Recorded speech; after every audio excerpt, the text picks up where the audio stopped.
I'm Lena, been in sales longer than I'd care to admit. Worked my way up to the big leagues, head of sales at this place everyone's heard of, but nobody really knows what they do. Life was all about the hustle, making those numbers dance. Then, this MLM gig landed in my lap. Sounded like a load of bull at first, but I gave it a shot. Turns out, I was pretty darn good at it. Made a killing, but you wouldn't know it looking at my place or my car. Modesty's my middle name, I guess. One mundane Tuesday, doing laundry in the basement of my building, that's when I ran into Alex. Guy looked lost, holding a pink, frilly dress in one hand and a detergent bottle in the other. Picture this, a big, burly dude, probably in his early 40s, looking like he's about to enter a war zone with a washing machine. "Hey, you got a minute?" he asked, scratching his head. "Which one of these will get grass stains out?" My daughter's a bit of a tomboy, keeps sliding into home base in her Sunday best. I couldn't help but laugh. "That one," I pointed at the non-toxic, organic stuff. "Works wonders and won't turn her into a mutant." He chuckled, his eyes lighting up. "Thanks. I'm Alex, by the way. Alex and the mutant making stains." "Lena," I said, offering a handshake. "First time handling the laundry?" I teased. He sighed, a mix of exhaustion and amusement. "Feels like it. My daughter, Mia, she's 8. Full of life and stubborn as a mule. I'm a surgeon, so I can reattach a limb, no sweat. But this?" He waved at the machines like they were alien technology. "Might as well be rocket science." Our chat was cut short when his phone buzzed, a reminder of some dad duty, no doubt. But he paused, looking back at me. "Listen, Lena, would you? I mean, could I maybe get your number? For laundry advice. Strictly professional, of course." "Sure," I said, scribbling my number on a piece of paper. "But only if you promise to share your secret on reattaching limbs. Never know when that could come in handy." He laughed, pocketing the number. "Deal. Thanks, Lena. Really. That should have been it, a one-off laundry room meet, cute. But life's funny like that. Next thing I know, we're bumping into each other at the grocery store, then grabbing coffee, and then dinner. Alex was different, a genuine guy who cared deeply about Mia. Watching him be a dad was something else. Made my heart do somersaults, which was new for me. Our dates weren't fancy, far from it. We'd find ourselves arguing over the best pizza topping or which movie to watch. It was real. One night, over burnt popcorn and a movie neither of us was watching, he looked at me, really looked at me, and said, "Lena, I don't know what this is or where it's going, but I'm in if you are." "Yeah," I replied, my voice softer than I intended. "I'm in, too." Things moved fast after that. Before I knew it, he was on one knee in that same laundry room where we first met, holding out a ring that was probably too expensive for a place that smelled like fabric softener and old socks. It was perfect. "I know this place isn't much," he started, his voice steady but his hands shaking just a bit. "But it's where I found the most amazing woman. Lena, will you marry me?" I didn't even let him finish. Yes, 1,000 times yes. Looking back, it was like a dream. A simple, unexpected meeting that changed everything. Who knew laundry day could turn your life upside down? Before tying the knot, I made a big move into Alex's place, where he lived with his 8-year-old whirlwind, Mia. My own apartments? Rented them out, a little detail Alex wasn't privy to. It was a practical move, keeping my investments working while I dived into this new domestic bliss. So, there we were one night, kitchen chaos from a stab at homemade pizza, when Alex dropped the P word. "Lena, we gotta chat. 'Bout something serious," he said, scraping a burnt crust off the pan. One evening, over a hastily thrown-together dinner of spaghetti and meatballs, Alex brought up the subject I never thought would come into our little bubble of happiness. "So, Lena," he started, twirling spaghetti around his fork like he was gearing up for something big. I've been thinking, about us, about the future. I nodded, my stomach nodding. Yeah, me too. He took a deep breath, setting his fork down. I think we should talk about getting a prenup. I choked on my meatball. A prenup? I managed to cough out. Yeah, he said, rushing to pour me a glass of water. Hear me out, okay? It's not that I don't trust you or anything. It's just practical, With Mia and everything, I gotta think about her future too. I took a sip of water, trying to collect my thoughts. Alex, I get it. It's just, I never saw us as that couple, The ones who plan their divorce before they're even married. He reached across the table, taking my hand. Lena, it's not like that. It's just a safety net, for both of us. You're killing it with your business, and I've got my practice. It's about protecting what we've both worked so hard for. I could see the logic in his words, but it stung. And what about us? What are we working towards? Doesn't this feel like we're betting against us making it? Alex squeezed my hand tighter. Hey, no way. I'm all in, Lena. This is just paperwork, a formality. I'm betting everything on us. But let's be smart, too. For Mia, for any future kids we might have. The way he included potential future kids in his argument, it softened me. Okay, let's do this smart then. But no cold lawyers. We make this agreement about us, our family. He smiled, that grin that always made me melt. Deal. We'll make it the most romantic prenup ever. How's that? Romantic prenup. I laughed. Now, there's something you don't hear every day. The next few weeks were a blur of meetings with lawyers and notaries, making sure our prenup was ironclad yet fair. Alex was right, it was practical, especially considering our unique financial situations. Still, it wasn't the most romantic lead-up to a wedding. But we made it work, sneaking in dates between meetings, laughing over the absurdity of discussing asset division over dinner. Finally, with the prenup signed and safely filed away, we could focus on the wedding. It was a small affair, just close friends and family. Mia was the flower girl, of course, stealing the show. The day was perfect, filled with laughter, tears, and a sense of unity. As we danced our first dance, Alex whispered in my ear, "See, we're making it. The prenup's just a piece of paper. This," he gestured around the room, "is real life." I smiled, resting my head on his shoulder. Yeah, this is us. For better or worse. But even in that perfect moment, I couldn't shake off a tiny voice in the back of my head. Was the prenup a sign of things to come, a crack in our foundation? Or was it just us being adults, facing reality head-on?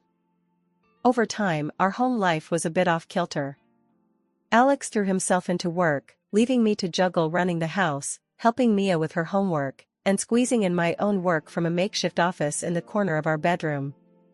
Early on, I floated the idea to Alex about him starting his own practice. I could see the potential, it made sense with my knack for business and his medical expertise. Alex, have you ever thought about opening your own clinic? You'd be great, and we could manage it together, I suggested one evening, trying to keep the conversation light yet serious. He barely looked up from his plate, his fork pausing midair. Lena, drop it. I'm a surgeon, not some entrepreneur. And you're just a housewife, what do you know about running a business like that? His words stung. Just a housewife? Really, Alex? I've run a successful business for years. I know what I'm talking about. He scoffed, shaking his head. Let's not pretend your little MLM thing is the same as starting a medical practice. Stay out of it. I bit back a sharper reply. It wasn't worth the argument. But it hurt, being belittled like that, especially considering what I'd achieved on my own. As time went on, Alex's mood soured further. He'd come home late, reeking of alcohol, ranting about how the younger doctors were out to get him, stealing his surgeries, his prestige. I tried to talk to him, to find out what was really going on, to help. Alex, drinking like this, it's not you. What's really bothering you at work? I reached out, trying to bridge the gap that had formed between us. He shrugged off my hand, his eyes dark. What do you care? You wouldn't understand. It's a dog-eat-dog world out there, Lena. You're safe here in your little bubble. I recoiled as if slapped. My efforts to support him, to be a partner in this marriage, were brushed off, leaving me feeling more isolated than ever. Mia's transformation from a sweet child to a rebellious teen didn't help matters. Her demands grew alongside her attitude, and the day she exploded at me over a denied shopping spree, calling me names, was a low point. I can't believe you. You're just a greedy, old witch. Dad should never have married you. Mia's face was twisted in anger, her words cutting deep. I tried to stay calm, though every fiber of me wanted to shout back. Mia, that's enough. I am not your enemy. But it was like talking to a brick wall. She stormed off, leaving me to wonder where the sweet girl I once knew had gone. Turning to Alex for support was becoming a joke. She's your daughter, Alex. She's out of control. We need to do something. I pleaded after telling him about the latest episode. He just gave me a cold look. She's right, you know. You're not her mom. Don't pretend to be. Each word from him was a nail in the coffin of our marriage. I was alone in a house full of people, my contributions and feelings dismissed, my presence barely tolerated. Things took a nosedive when Alex stopped pitching in for anything around the house. Not a dime for groceries, bills, nada. There I was, juggling my online work, feeding us, keeping the place from turning into a dump, and making sure all the bills got paid on time. This wasn't the partnership I signed up for. It was like I was running a one-woman charity for the ungrateful. I'd lie awake at night, tallying up expenses in my head, wondering how we got here. This wasn't the dream. The dream wasn't supposed to have me stretched thin, covering every expense, while Alex pretended we were still some happy family. One night, things hit rock bottom. Huddled on the couch with my laptop, I overheard Alex in the next room, his voice low but panicked, talking on the phone. Yeah, messed up the surgery again. Left a damn tampon inside her. But don't worry, I've got it covered. We'll pin it on the assistant. No one's gonna suspect a thing. My stomach turned.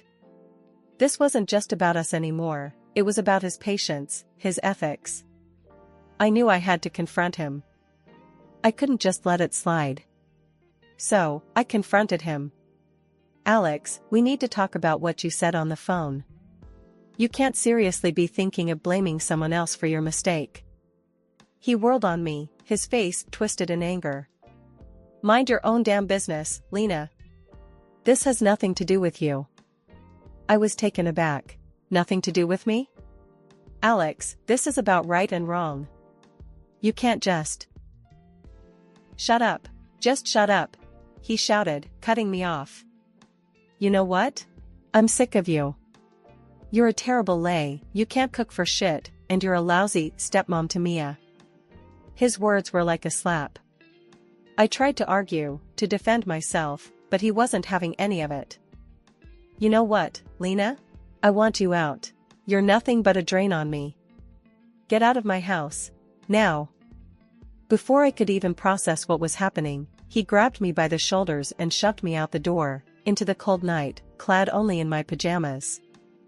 I was stunned, shivering, and hurt, but I wasn't about to let him get away with this. I banged on the door, my voice steady but firm. Open this door, Alex. Or I swear I'll call the cops. After what felt like an eternity, he begrudgingly opened the door, a scowl plastered on his face. As I stepped back into the warmth of the apartment, Mia appeared. Her words cut deeper than the cold. Dad, why'd you let her back in? Should have left her out there. That stung. More than anything Alex had said. Mia's words hammered home a painful truth. I had poured so much love and effort into this family, only to be treated like an outsider, like I was worthless. In that moment, something inside me clicked. It was clear as day. They didn't deserve my care, my love, my sacrifice. I realized I had been clinging to a fantasy, but the reality was far uglier. Waking up that next morning felt like lifting a ton of bricks off my chest. Alex had already left for work, silent as a ghost. Mia, too, headed out to school without a word my way. Not a bye, not even a glance. Fine. If they wanted to play it like I was invisible, I could do one better: I'd disappear for real. I packed my bags, grabbing important documents, and left for one of my apartments that was sitting empty. The silence of the place was a balm after the chaos of the last few months. No sneers, no cold shoulders, just me and my thoughts. First order of business? Lawyer. I needed to know where I stood legally. The lawyer's office was all polished wood and the smell of leather, a stark contrast to the turmoil inside me. The lawyer, Mr. Henderson, was a straight shooter. With the prenup and no shared children, this should be straightforward, he assured me after I laid out my case. And if he contests? I asked, thinking of Alex's spiteful nature. Mr. Henderson leaned back, steepling his fingers. He can try, but the prenup is clear. Plus, if he's been as reckless as you say, he won't have much ground to stand on. Reassured, I followed his advice and hired a detective. The findings were like a punch to the gut. Alex's affair with one of his nurses wasn't just a fling, it had been going on for years. That, on top of his professional blunders? It was worse than I thought. Fueled by a mix of betrayal and righteous anger, I went to his hospital, met with the administration, and laid it all out. The affair, the botched surgery, his drinking. I wasn't vindictive, but I couldn't let him play with people's lives, not anymore. The fallout was swift. A few days later, Alex's voice, ragged and desperate, crackled through my phone. "You've ruined me, Lena. Because of you, I've lost my license, my job. Mia and I have nothing now." His words tried to find the guilt in me, but I was fresh out. "You did this to yourself, Alex. You chose your actions. I'm just cleaning up the mess." After everything I'd been through, I knew it was time to turn the page. My company was my lifeline, not just financially, but emotionally too. It represented the independence and strength I had clawed back from the brink of my failed marriage. So, I decided to inject new life into it, to expand and reach heights that Alex had always scoffed at. Gathering my team at a cozy cafe felt like the first step towards this new chapter. The place was buzzing with energy, a mix of coffee aromas and the soft murmur of conversations setting the perfect backdrop. "Okay, team," I began, the team's eager faces in front of me. "We've been through the ringer, but it's made us stronger. It's time to scale up, push our boundaries. I know we can hit targets we've only dreamed of before." The meeting turned into a brainstorming session, ideas flying like sparks, igniting possibilities I hadn't even considered. We left the cafe buzzing with plans and a sense of unity that had been missing for too long. Riding this wave of positivity, I agreed to an interview with a local TV channel. They were interested in the story of a woman who had turned personal adversity into professional success. The day of the interview, I felt a mix of nerves and excitement. This was more than just publicity, it was my story, my truth. Then came the opportunity to tell my story on a local TV channel. The interviewer was keen to highlight the success of my MLM company, pointing out the million turnover like it was a badge of honor. And in a way, it was. The interviewer, a sharp, insightful woman named Marla, didn't waste time on pleasantries. "Lena, your company has seen remarkable growth, even through your personal challenges. What drives you?" Sitting across from her, the camera suddenly didn't seem so intimidating. "It's the belief in what we do. And, personally, proving to myself and everyone who doubted me that I can rise above challenges. Success is the best revenge." The interview aired a few days later. The response was overwhelming, messages of support flooding in, not just for the business, but for me. It was vindicating, a testament to my journey. Then, Alex called. His voice was smoother than I remembered, dripping with a sweetness that didn't reach his eyes. Lena, I saw your interview. Impressive. About the divorce, let's rethink this. We can start over. I couldn't help but laugh, a genuine release of all the pent-up ridicule. Start over? After you realized I'm doing well? Alex, you're predictable. He tried to charm his way through. Come on, Lena. We were good together. Let's give it another shot. I cut him off, my voice firm. The divorce is happening, Alex. My lawyer will be in touch about the financial compensation for your adventures. He lost his cool then. You think you can just walk away and take everything? I'll fight you for every penny. Remember the prenup you insisted on? I reminded him coldly. You won't get a dime of my earnings. You're the one who wanted this arrangement. The line went silent, his defeat almost palpable. Hanging up, I felt a rush of liberation. This was more than just a legal victory, it was reclaiming my dignity, my independence. A week after all the drama settled, I found Mia, my stepdaughter, waiting outside my apartment. It was a surprise, seeing her there, dressed down in a way that I'd always suggested was more appropriate, but she'd never taken to heart before. It felt like a calculated move, designed to tug at my heartstrings, or open my wallet, or maybe both. Can we talk? She asked, her voice softer than I remembered.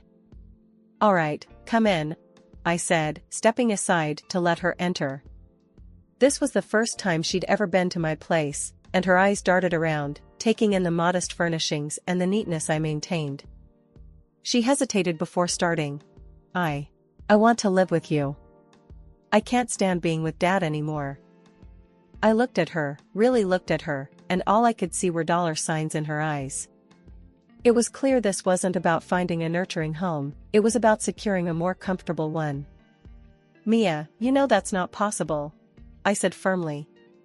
I can see what you're trying to do, and it's not going to work. She broke down then, tears and promises pouring out. I'll change. I'll do anything you ask. Just please, don't make me go back there. It was hard, watching her crumble like that, but I knew it was all part of her act. Mia, my decision is final. I can't help you. Guiding her to the door, I could feel her desperation, but it didn't sway me. Her tears didn't seem real anymore, not after everything. After she left, the divorce proceedings moved quickly. Alex's infidelity, now out in the open, made things simpler on my end. I received financial compensation, a small victory in the grand scheme of things, but a victory nonetheless. Blocking their numbers was the last step, cutting the final thread that connected us. It was over, truly over this time. I was free, ready to rebuild my life on my terms, without the shadows of their manipulation darkening my doorstep again. After closing the chapter on my marriage and stepping away from the shadows of betrayal, I focused all my energy on my business and personal growth. My company was not just surviving, it was thriving, expanding in ways I hadn't dared to dream before. One day, as I was reviewing sales reports, Jen, my faithful companion and assistant, walked into my office, her face alight with excitement. You won't believe the numbers this quarter, Lena. We've outdone ourselves. I smiled, leaning back in my chair. Hit me with the good news. We've doubled our sales, and the new marketing strategy? It's a goldmine. People love the authenticity we're bringing to the table, Jen announced, practically bouncing on the spot. I couldn't help but laugh, the sound bright and genuine. That's incredible, Jen. It's all thanks to the hard work and dedication of this team. We've built something amazing here.